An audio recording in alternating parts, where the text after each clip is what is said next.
आज हम करेंगे Guilford model of intellect. Intellectual की जो थ्योरीज हैं उसमें काफी ये इंपॉर्टेंट थ्योरी हमारी मानी जाती है। गिलफोर्ड ने जो मॉडल ऑफ इंटेलेक्ट के बारे में बताया, इसको हम स्ट्रक्चर ऑफ इंटेलेक्ट के सारे SI थ्योरी के नाम से भी जानते हैं। मेनली इसमें ये जो है ये कारक विश्लेषण के आधार पर है और गिलफोर्ड और उनके साथियों ने ये कहा था कि कोई एक बीमा जो है मतलब कोई एक मॉडल होने के बावजूद भी हम का जो हमारी मानसिक योग्यताएं हैं उनको 3 विमाओं में 3 पार्ट्स में डिवाइड कर सकते हैं। मतलब ये कहते हैं कि अगर बुद्धि का हम एक मॉडल मान के चलें तो उसके बाद भी उसके बावजूद भी हम उसको और आगे डिवाइड कर सकते हैं, जिससे हम क्लियरली ये बता सकें कि बुद्धि जो है किस किस कारक के अकॉर्डिंग किस तरह से कार्य करती है, क्या कुछ होता है। इसका ये SI के नाम से भी आ जाती है, हमारा स्ट्रक्चर ऑफ इंटेलेक्चुअल के नाम से भी है, वो प्रतिमान भी है। काफी सारे परीक्षण किए गए थे, काफी कुछ खोज करने के बाद ये थ्योरी आई थी और उन्हीं कारक विश्लेषण के आधार पर गिलफोर्ड और उनके सहयोगियों ने इस स्ट्रक्चर ऑफ इंटेलेक्ट को स्थापित किया था, ये थ्योरी दी थी।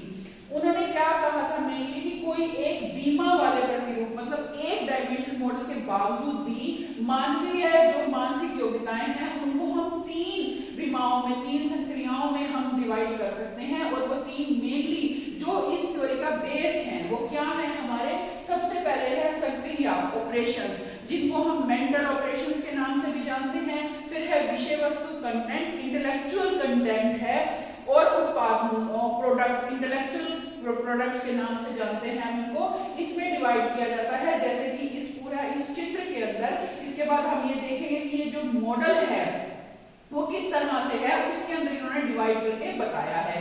ये जो 3 विभाएं हैं बुद्धि की, ये एक तरह से कारक विश्लेषण के रूप से हम ये देखें तो ये सब अलग अलग हैं, ये भिन्न हैं। आधुनिक समय में अब जो है अब ये देखने को मिलता है कि जो समानता के तत्व के कारण हम बुद्धि को 3 विभागों में वर्गीकृत करते हैं, या हम इस तरह से भी कह सकते हैं कि गिलफोर्ड ने 3 मौलिक मानसिक योग्यताओं के आधार पर मतलब 3 जो बेसिक हैं हमारी मानसिक योग्यताएं हैं उनके आधार पर बुद्धि की संरचना का जो ये है स्ट्रक्चर ऑफ इंटेलिजेंस ये सिद्धांत दिया है। और वो इस तरह से मेनली ये पिक्चर है पूरी हमारी, इसके अकॉर्डिंग गिलफोर्ड जो है अपने सारी डिटेल्स बताते हैं कि किस तरह से हमने बुद्धि का जो स्ट्रक्चर है वो बताते हैं। जो मेन कंटेंट्स हैं हमारे operations, mental operations, intellectual content, विषय वस्तु कहते हैं, उत्पादन इंटेलेक्चुअल प्रोडक्ट्स के नाम से जाते हैं। इसमें अब एक एक करके क्या आता है, जो ऑपरेशंस हैं उसमें आता है हमारा इवैल्यूएशन, मूल्यांकन जो है हम इसमें कर सकते हैं। कन्वर्जेंट प्रोडक्शन है, सारी चिंतन, फिर अपसारी चिंतन है, डाइवर्जेंट प्रोडक्शन, कन्वर्जेंट और डाइवर्जेंट। ये मैंने जब आपको इंटेलिजेंस के टाइप्स बताए थे उसमें भी आपको डिटेल में बताया था स्टूडेंट्स। और है इसमें स्मृति, मेमोरी और संज्ञान, कॉग्निशन के बारे में हमारे इस टाइप में मेंटल ऑपरेशंस में आता है।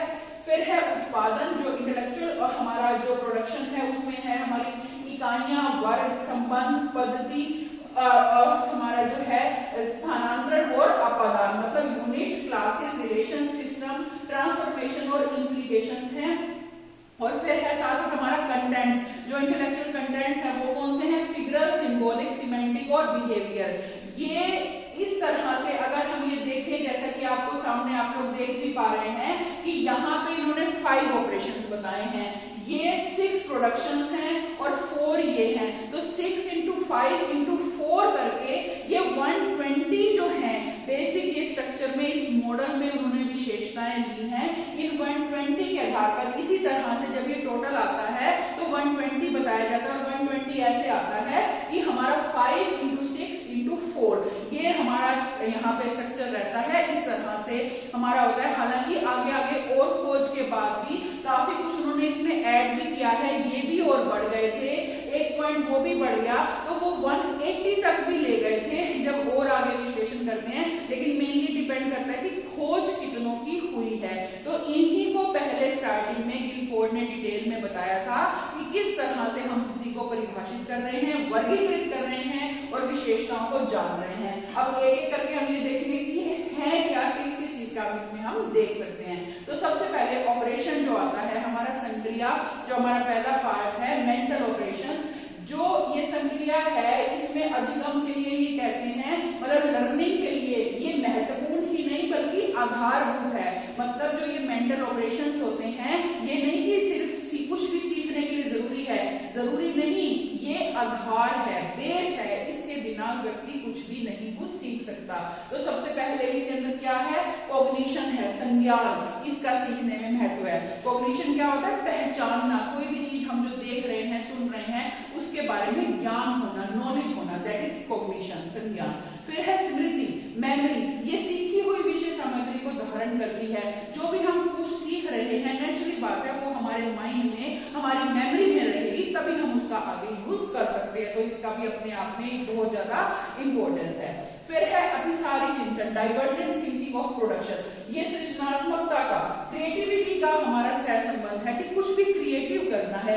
इसके अंदर क्या है, हम करके देखते हैं, खुद से करते हैं, सीखते हैं। तो नेचुरली बात है, मेंटल ऑपरेशंस में इसका मेन रोल होगा ही होगा। फिर है अभिसारी चिंतन, कन्वर्जेंट थिंकिंग ऑफ प्रोडक्शन, इसका संबंध मान्य और परंपरागत सूचनाओं से है। मान्य और परंपरागत सूचना क्या है कि कुछ चीजें ऐसी होती हैं जिसको हमने एज इट इज फॉलो करना है, जो पहले से चली आ रही हैं और हम उनको मानते हैं और उसके बिहाफ पे आगे काम करते हैं। फिर है नेक्स्ट हमारा मूल्यांकन, इवैल्यूएशन, इसके आधार पर व्यक्ति निर्णय पर, किसी निष्कर्ष पर पहुंच जाता है। मतलब किस निष्कर्ष पर, किस डिटेल पर, कहां पे हमने फाइनली रिजल्ट क्या निकालना है, वो इवैल्यूएशन है। कोई भी देखा, बच्चे काम करेंगे, नेचुरली बात है, वो ये चाहेंगे कि टीचर हमें चेक करके बताएं, इवैल्यूएट करके बताएं कि हमने काम ठीक किया या नहीं किया। ऐसे हम कोई भी काम करेंगे, नेचुरली बात है, उसका मूल्यांकन हम करना चाहेंगे। तो ये बुद्धि के ये मेनली कारक है, जिसके बिना काम हम अपने आप को पूरा नहीं मानते हैं। तो सबसे पहले ये हमारे कॉग्निशन के 5 फैक्टर्स हैं। फिर आता है हमारा कंटेंट, जिसको हम इंटेलेक्चुअल कंटेंट भी कहते हैं, बौद्धिक विषय वस्तु कहते हैं। बुद्धि के जो कारक को विभक्त करने का जो विधियां है, उसमें ये दूसरी विधि है। और इसमें क्या क्या मेनली चीजें आती हैं, मेनली जो 4 चीजें ली थी अभी, जैसे मैंने आपको फिगर में बताया था। तो सबसे पहले इसमें आती है फिगरल है, एक फिगरल, आकृतिक, फिर सांकेतिक, सिंबॉलिक, शाब्दिक, सिमेंटिक और व्यवहारिक, बिहेवियरल होती है। आकृतिक जो है, सबसे पहले फिगरल जो है, आकृतिक विषय वस्तु को दृष्टि से ही देखा जाता है। देखिए जैसे कि नाम से स्पष्ट है, आकृति है, कोई हम पिक्चर देखेंगे तो वो पिक्चर से ही हमें पता लग जाएगा कि किस चीज के बारे में क्या है, उसमें क्या बताया जा रहा है। इसको हम देखें, क्योंकि वो स्वयं को व्यक्त करने के अतिरिक्त कुछ भी प्रदर्शित नहीं कर रही, वो स्वयं को ही तो प्रकट कर रही है, व्यक्त कर रही है कि उस पिक्चर के अंदर क्या है। ये आकार, रूप, रंग के द्वारा निर्मित होती है। जो भी पिक्चर होगी आकार, रूप, रंग की होगी। सांकेतिक विषय वस्तु में बहुधा शब्द, अंक तथा परंपरागत चिन्ह होते हैं। जो हम सेकंड वन ले, सांकेतिक जो सिंबॉलिक है, इसके अंदर क्या होगा, जो नंबर्स हैं, अंकों की पद्धति होगी, अल्फाबेटिकली या कोई ना कोई चीज इस तरह से प्रेजेंट कर रखी होगी। तो इसके अंदर हम बताएंगे शाब्दिक विषय वस्तु में शाब्दिक अर्थ या विचार होते हैं। जो थर्ड वन है हमारा शाब्दिक सिमेंटिक, उसके अंदर शाब्दिक अर्थ बताए जाएंगे, किसी भी चीज को एक्सप्लेन किया जाएगा कि किस तरह से है। और यहाँ पे कोई एग्जाम्पल या उस तरह की हमारी जरूरत नहीं होती। और जो बिहेवियर है, नेचुरली बात है, व्यवहार से प्रदर्शित होती है कि किस तरह का व्यवहार कोई भी व्यक्ति किसी सिचुएशन में करेगा। तो ये हमारा सेकंड पार्ट है। और थर्ड है इसके अंदर प्रोडक्ट, जिसको कि हम इंटेलेक्चुअल प्रोडक्ट, हम इसको बौद्धिक उत्पादन भी मानते हैं।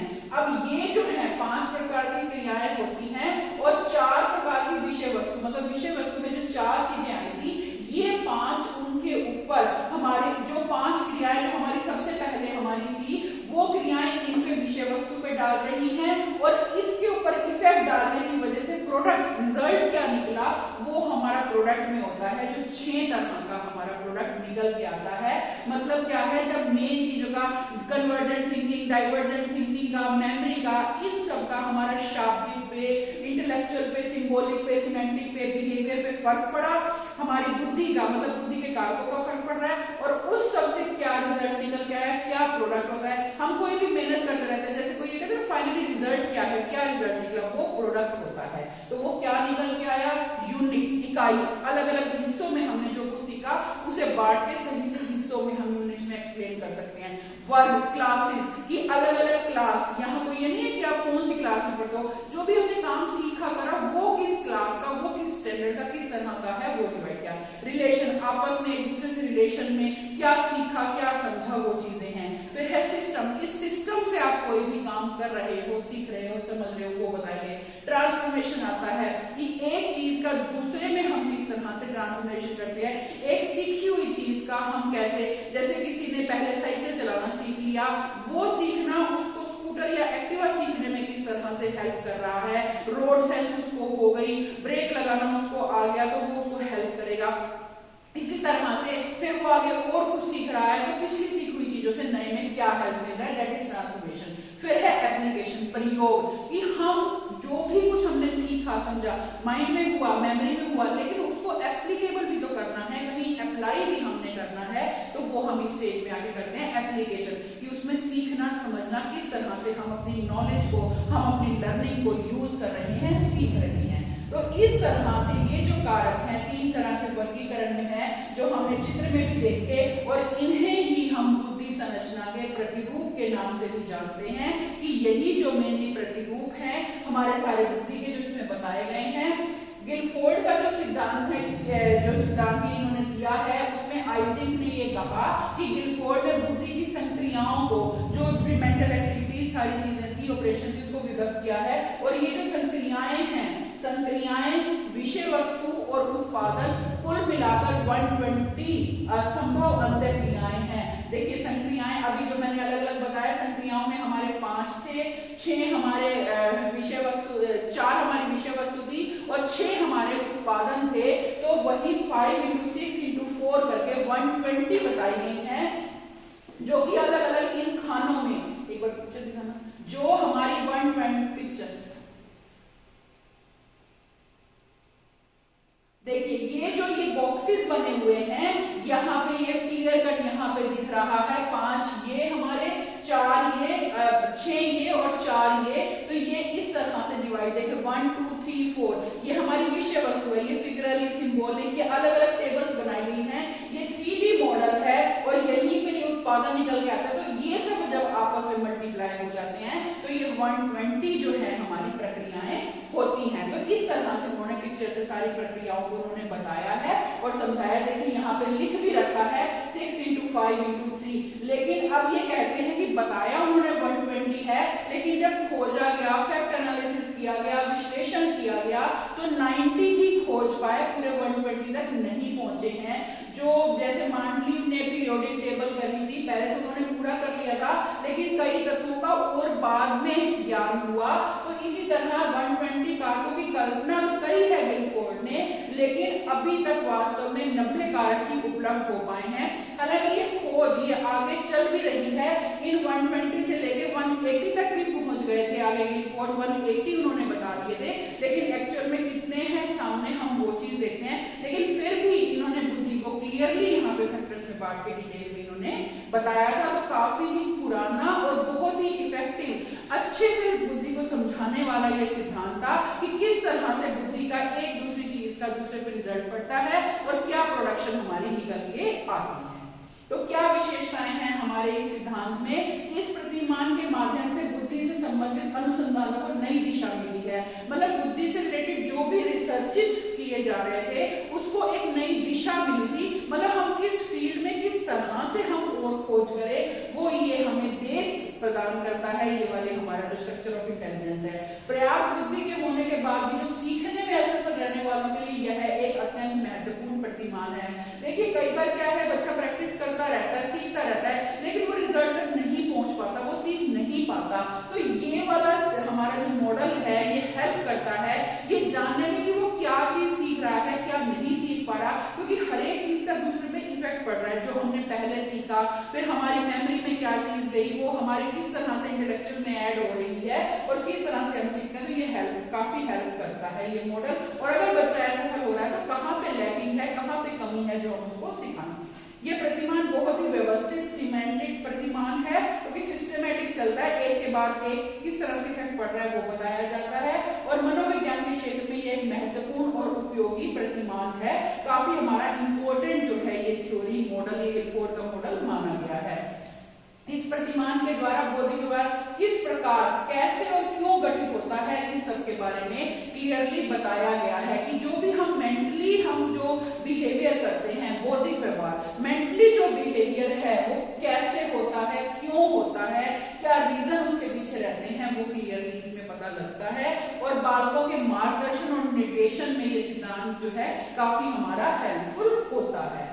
देखिए वही बात है कि कोई कितनी भी डिटेल में बताए, काफी खोज की जाती है बताए, लेकिन फिर भी कहीं ना कहीं कोई कमी रह जाती है, तो कुछ आलोचना करने वाले भी कुछ ना कुछ उसमें कमी निकाल देते हैं। तो वो एक दो कमियां इसमें भी हैं, क्या बताई गई हैं कि इस मॉडल के कारकों के आधार पर बनाए गए परीक्षणों की भविष्यवाणी की प्रामाणिकता संदेहप्रद है। कि अगर इसके बिहाफ पे हम कोई भविष्यवाणी करते हैं बच्चों के बारे में, तो कई बार उन पे डाउट हो जाता है, हो सकता है किसी और सिचुएशन में किसी ना बच्चा कुछ सीख के वो रिजल्ट दे दे, तो ये कमी है। और गिलफोर्ड के द्वारा बताए गए कारकों में संकीर्णता अधिक है, मतलब नैरो माइंडेडनेस ज्यादा है कि हाँ बिल्कुल इन्हीं चीजों पे डिपेंड रह रहे हैं, ये थोड़ा इस थ्योरी में ज्यादा देखने को मिलता है। फिर भी ओवरऑल काफी डिटेल में गिलफोर्ड ने हमें इस हमारे मॉडल के बारे में बताया है कि किस तरह से हम बुद्धि को समझ सकते हैं और कैसे बुद्धि से कार्य होता है, वो इसमें बताया गया है। तो उम्मीद करती हूँ स्टूडेंट्स आपको आज का टॉपिक समझ में